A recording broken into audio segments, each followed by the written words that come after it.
Perkenalkan, nama saya Jessica Angelina Doamiak dengan NIM 1907010040. Pada kesempatan kali ini, saya akan menjelaskan tentang penyakit Taeniasis.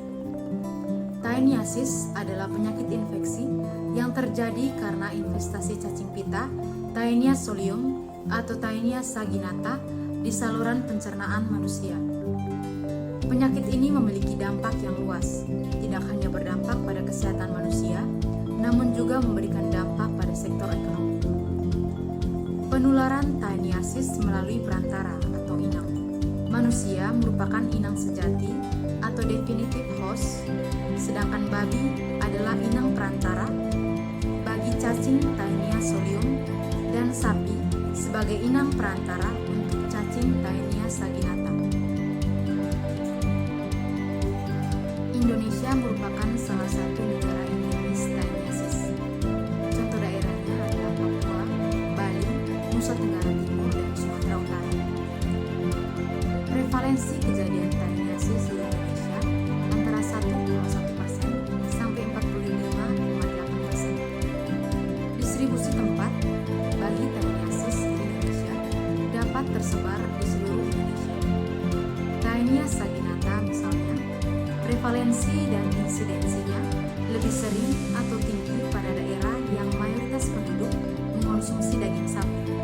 Sedangkan untuk Taenia solium akan lebih tinggi di daerah yang mayoritas penduduk mengonsumsi daging babi.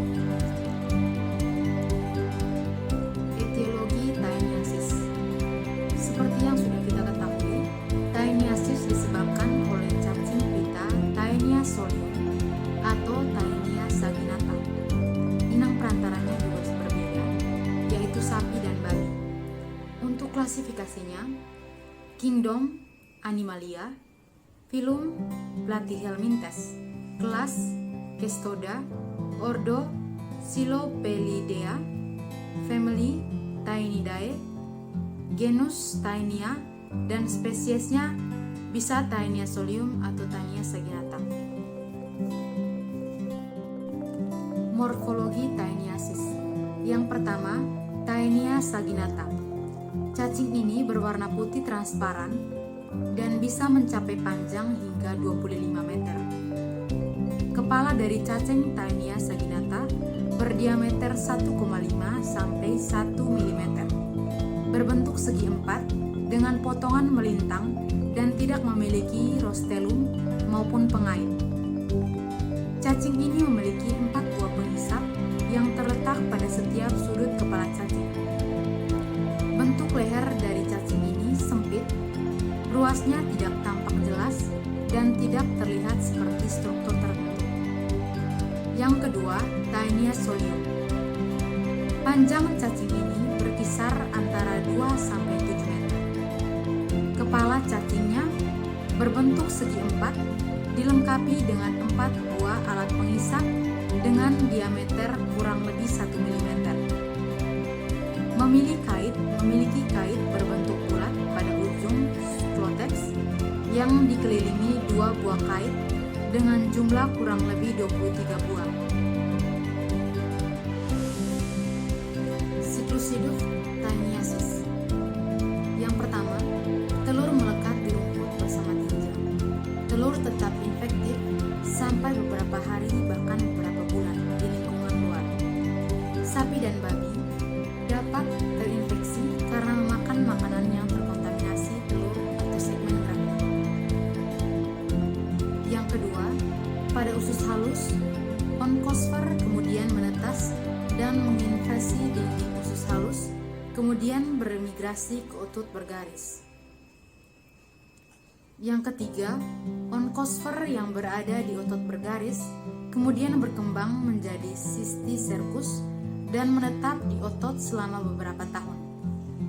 Yang keempat, manusia terinfeksi karena mengonsumsi daging mentah atau setengah matang yang mengandung cysticercus. Yang kelima, pada usus halus manusia, cysticercus berkembang menjadi dewasa dan akan memerlukan waktu selama kurang lebih 2 bulan. Yang keenam, Prokotit grafit cacing dewasa terlepas dari tubuh dan bermigrasi ke anus dan kemudian keluar bersama tinja. Rantai penularan Taeniasis. Rantai penularan antara Taeniasis saginata dan Solium berjalan dengan tahap yang sama, namun perbedaannya adalah host perantara. Saginata perantaranya adalah sapi, sedangkan untuk Tesolium adalah babi. Rantai penularan dapat terjadi melalui sistem pencernaan baik pada hewan maupun manusia. Portal of entry dari Taenia sp adalah mulut, sedangkan portal of exit-nya adalah anus. Gejala penyakit Taeniasis. Pada umumnya, penyakit ini tidak menimbulkan gejala. Penderita baru diketahui menderita Taeniasis pada saat ditemukan cacing pada tinja. Namun, terdapat penderita yang merasakan gejala sebagai berikut. Yang pertama, rasa nyeri pada perut bagian atas. Yang kedua, berat badan turun tanpa sebab yang jelas. Yang ketiga, mual dan muntah. 4. Nafsu makan menurun. Yang kelima, gangguan pencernaan. 6. Iritasi pada anus. Yang ketujuh, tinja terlihat ada cacing atau telur cacing. Patofisiologi penyakit Taeniasis. Manusia dapat terinfeksi penyakit ini dengan menderita Taeniasis apabila menelan larva Cysticercus yang terdapat pada daging sapi atau daging babi. Larva yang berada di jejenu manusia kemudian berkembang menjadi cacing dewasa dalam waktu 2-3 bulan. Cacing dewasa memiliki pengisap di bagian sklokes sehingga dapat menempel di mukosa saluran pencernaan. Mulut pengisap ini berfungsi untuk mengambil sari-sari makanan dari pembuluh darah. Selanjutnya, faktor resiko Taeniasis. Yang pertama, PHBS dan hygiene perorangan yang buruk. Yang kedua, sanitasi lingkungan yang buruk. Yang ketiga, kontak dengan kotoran hewan, dan hal ini lebih berisiko pada pekerja yang bekerja pada peternakan. Yang keempat, mengonsumsi daging mentah atau kurang matang. Yang kelima, hidup di kawasan endemis Taeniasis. Setelah faktor risiko, kita akan belajar tentang pencegahannya. Cara-cara untuk mencegah penyakit Taeniasis: yang pertama, mengonsumsi daging yang matang. Yang kedua, mencuci buah-buah dan sayur sebelum dimasak atau dimakan. Yang ketiga, memperbaiki sanitasi lingkungan. Yang keempat, memperbaiki PHBS dan hygiene perorangan. Yang kelima, mencuci tangan setelah dan sebelum makan. Sekian penjelasan saya mengenai penyakit Taeniasis. Jika ada salah kata, saya mohon